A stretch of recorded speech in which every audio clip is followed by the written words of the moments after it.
Hey guys, just want to do a quick video on how to drain and replace the coolant in my 2011 Toyota Corolla. So let me go ahead and show you how to do that. I got the Zerex Coolant because getting the Toyota Long Life coolant was kind of a hassle, and everyone on the internet says this is just as good. If you disagree, go ahead and leave a comment below. Let me know why I should change it back out. But we're going to start out. You can actually do this with the car on the ground. You don't have to jack it up. But there is, kind of down in here, a little petcock to start getting the coolant draining. So I'm going to reach down there and see if I can get it a little bit tight. Probably going to go from the other direction here. And I've already got my catch basin down there below me. So I won't have to spill it all over the ground. Let me see, this thing is on there pretty good. So let me try and get that loose and I'll get back with you guys. All right, so I was able to get started. So I'll finish it off, open it all the way up here. It's hard to see on camera, but it's just underneath this hose. There's a little yellow petcock there, and once you loosen it enough, the coolant will start coming out.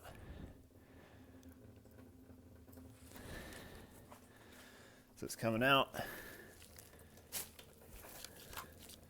Over here, let's see, you can see it coming out there. I'm going to go ahead and open up my drain cap here, or my fill cap here, and that should make it go faster. Same thing with my reservoir.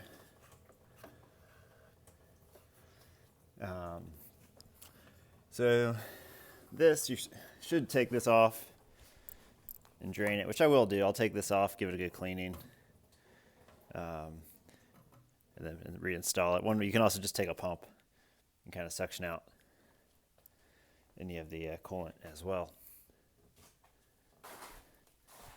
Let me see if I can open up this petcock a little bit more.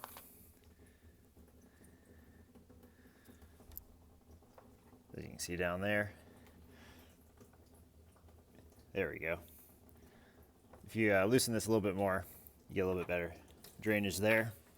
At this point, I just took it all the way out. It's good to inspect the gasket on here. This one looks pretty good. There's a little bit of a kind of debris in there. So we'll clean this off too before reinstalling it. And I'll get back with you guys. All right, so I'm definitely going to take this out and clean it. Just the reservoir tank. It's just 3 bolts, one down there, one right here. The other is right there. Just going to use a regular ratchet with an extension to get to all of them. All right, so definitely a good idea to take this off and clean it out real good, because I think it's hard to see on camera, but there's a lot of sediment in there, as you can see. So I'm going to go clean this out now. All right, so I'm done draining. I'm not going to do a flush. I'm just going to do a drain and refill here. I did buy 2 of these jugs of the Zerex. So what I'm going to do is pour just a little bit in there to just kind of flush out some of the older coolant. Probably just about a little bit less than a third of one of these, and go from there. All right, so I got my no spill funnel on there. We're just gonna pour a little bit in just to flush out some of the more of the bad coolant.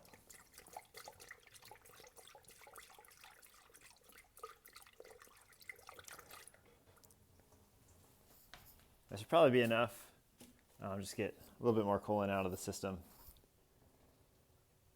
And now we'll put our drain plug back in and fill it up for real. All right, guys, I got my reservoir installed again. I filled up the funnel. This is a kind of a no spill funnel deal. This is kind of the only way to change out the coolant, in my opinion.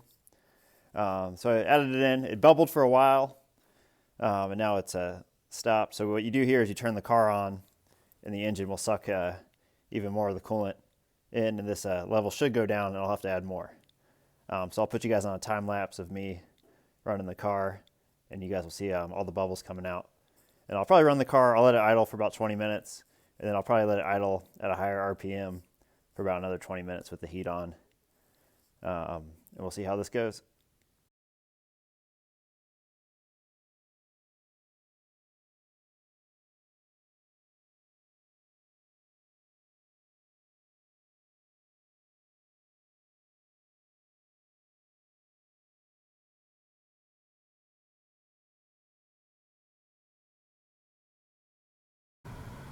All right, while you do this, make sure to have your heat all the way up, and then get it up to about as warm as my car gets. It's about operating temperature. It's a good idea to let the cooling fans turn on, and then you should be good to go. Right now I'm not getting to get out of the car. We're still not getting very many bubbles. I let it run for about 20 minutes, just idling, and then I let it run for another 20 minutes with the RPM up around 2,000. So this should be pretty well bled. I'm going to take it to get some gas and make sure it runs okay. But thanks for watching, guys. If you like the video, go ahead and like the video. If you got any comments, leave them below, and I'll catch y'all next time.